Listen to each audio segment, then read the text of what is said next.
Well, it'll be a while for a ride. 2 weeks, I think, before we ride again. Just got back from Royal Blue, camping for 4 days. Just got through getting it cleaned up. Thought I'd take these tires off, put the street tires on. I haven't had the street tires on in probably 6 months. I think I'll put her in street mode and burn the streets up for a couple weeks, because this coming weekend we have a car show down there for the old A6. So we're not going anywhere, so we'll use this for local run around town running errands. And then weekend after that, we're going camping in Fall Creek Falls, which is hiking and bicycling, so we won't need that other. So let's put her in street mode for a couple weeks. And there it is in its street mode. Now we gotta go get the cobwebs and dust, wash off the street tires and wheels, throw some SC1 on it, some tire juice on the tires, lower her down a couple inches, and she's ready to run the streets, man. Gotta fix my 5150 whip flags there, the back up on top where the tree branches knocked them off. Get her juiced up and take that gas tank off. Won't need that on the road, as there'll be a lot of gas stations. We'll probably need to ride down to the Polaris dealership and buy some new brake pads front and rear.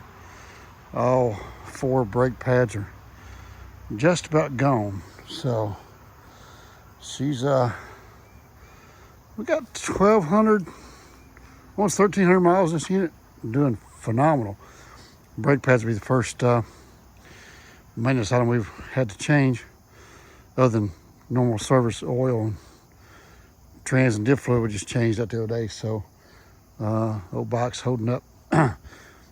Bike UTV side by side is holding up really well. So we're gonna run it on the street for a while and put some more miles on it there. Come on, all those 1,200 miles is basically all woods and trails. A lot of steep, rough mud, East Coast rock trail and mud riding. So she's doing phenomenal. Okay, we're out. Got the tires all juiced up. Got the whole side by side coated in SC1. That stuff right there is the bomb. I'll show you guys a picture of after coming out of Royal Blue and then all this cleanup. SC1, if you guys are watching, you need to send me a case of this, because I sure do plug it. This is not sponsored. They have not given me this product. They should. That stuff right there works great. You just look at that. It's like a brand new machine there, right? So, gotta go town day, buy me some different flags. There's a presidential parade tonight. I gotta do the inside of the bed with the SC1. See the difference in that and that? Let's see if I get in these cracks here. Major difference what SC1 does to one. Gotta change those flags out today. Got a presidential parade on Friday.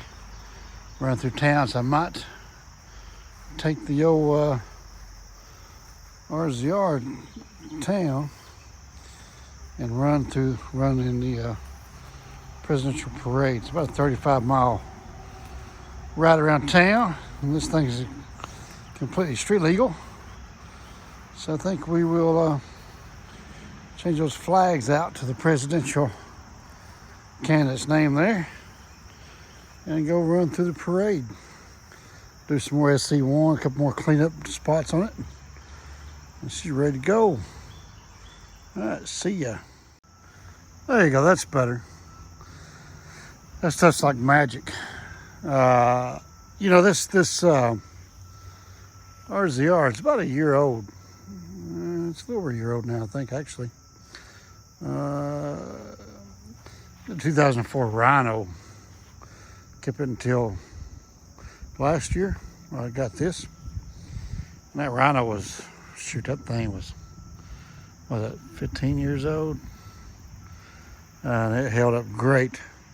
Polaris plastic and Yamaha plastic is no comparison. So that's what you gotta do to keep the Polaris looking good. I probably should spray some on that roof. Need to have this old cage chopped up. I really like that top though.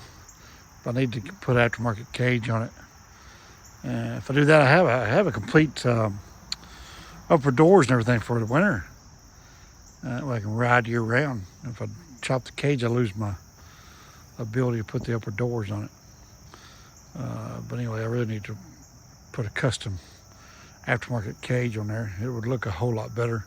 Plus it would fit in the old Raptor over there a lot better. So, there you go, guys. We'll see you on the next one.